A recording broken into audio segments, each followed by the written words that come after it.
بسم اللہ الرحمن الرحیم۔ اسلام کے بنیادی عقائد میں سے ایک عقیدہ ختم نبوت ہے۔ عقیدہ ختم نبوت یہ ہے کہ نبی کریم صلی اللہ علیہ وسلم پر نبوت کا دروازہ بند ہو گیا ہے۔ آپ صلی اللہ علیہ وسلم کے بعد کوئی اور نیا نبی دنیا میں تشریف نہیں لائے گا۔ نبی پاک صلی اللہ علیہ وسلم کے خاتم النبیین ہونے کا عقیدہ ایک ایسا عقیدہ ہے کہ جس میں کوئی ذرہ برابر بھی شک کرے گا تو وہ دائرہ اسلام سے خارج ہو جائے گا۔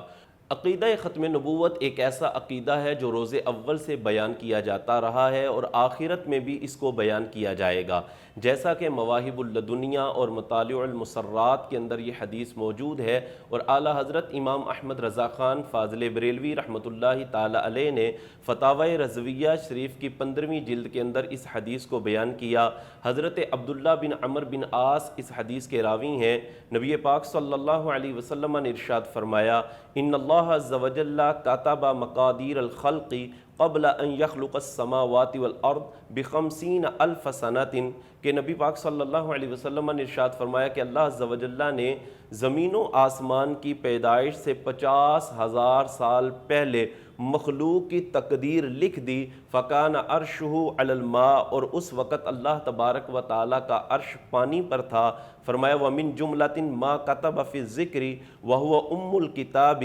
ان محمدا صلی اللہ علیہ وسلم خاتم النبیین، اور ان تحریرات کے اندر لوح محفوظ میں یہ بات بھی لکھی کہ بے شک محمد صلی اللہ علیہ وسلم خاتم النبیین ہیں۔ تو اس حدیث سے پتہ یہ چلتا ہے کہ یہ عقیدہ روز اول سے بیان کیا گیا، اور اس پر ایک اور حدیث دلالت کرتی ہے کہ نبی پاک صلی اللہ علیہ وسلم کی ختم نبوت کا جو مسئلہ ہے یہ روز اول سے بیان کیا جاتا رہا، جیسا کہ روایات کے اندر امام طبرانی نے اپنی معجم کے اندر اور امام حاکم نے اپنی مستدرک کے اندر اس روایت کو بیان کیا کہ نبی پاک صلی اللہ علیہ وسلم ارشاد فرماتے ہیں کہ جب حضرت آدم علیہ السلام سے لغزش واقع ہوئی تو انہوں نے اللہ رب العزت کی بارگاہ میں عرض کی، الہی میں تجھے محمد صلی اللہ علیہ وسلم کا واسطہ دے کر سوال کرتا ہوں کہ مالک و مولا میری مغفرت فرما۔ تو اللہ تبارک و تعالیٰ نے ارشاد فرمایا،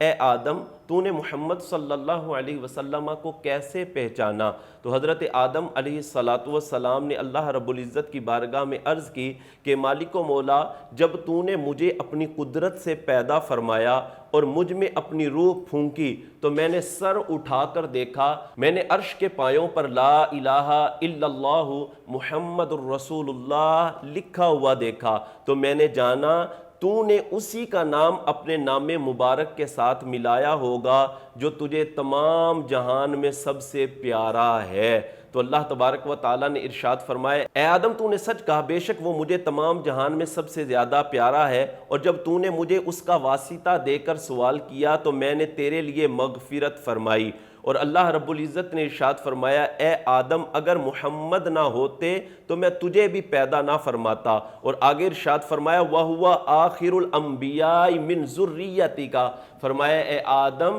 وہ تمہاری اولاد میں سب سے آخری نبی ہوں گے۔ تو اس روایت سے یہی پتہ چلتا ہے کہ عقیدہ ختم نبوت ایک ایسا عقیدہ ہے جو روز اول سے بیان کیا جاتا رہا، اور آخرت کے دن بھی اسی عقیدے کو بیان کیا جائے گا، جیسا کہ بخاری کی روایت ہے اور دیگر محدثین نے اس حدیث کو روایت کیا ہے کہ کل بروز قیامت جب نفسی نفسی کا عالم ہوگا تو اس وقت لوگ کہیں گے کسی شافع کو ڈھونڈو، تو لوگ مختلف انبیاء کرام علیہ السلام کے پاس جا کر سفارش اور شفاعت کا کہیں گے۔ سارے انبیاء آگے جو ہے وہ بھیجتے رہیں گے کہ آپ کسی اور نبی کے پاس جائیں، آپ کسی اور نبی کے پاس جائیں، حتیٰ کہ لوگ چلتے چلتے نبی آخر الزماں صلی اللہ علیہ وسلم کی بارگاہ اقدس کے اندر حاضر ہوں گے۔ لوگ آ کر آپ صلی اللہ علیہ وسلم کے فضائل بیان کریں گے، اور ان فضائل کے اندر ایک فضیلت جو لوگ اس وقت قیامت والے دن آپ صلی اللہ علیہ وسلم کی بیان کریں گے، ان فضائل میں سے ایک فضیلت یہ ہوگی کہ لوگ آ کر عرض کریں گے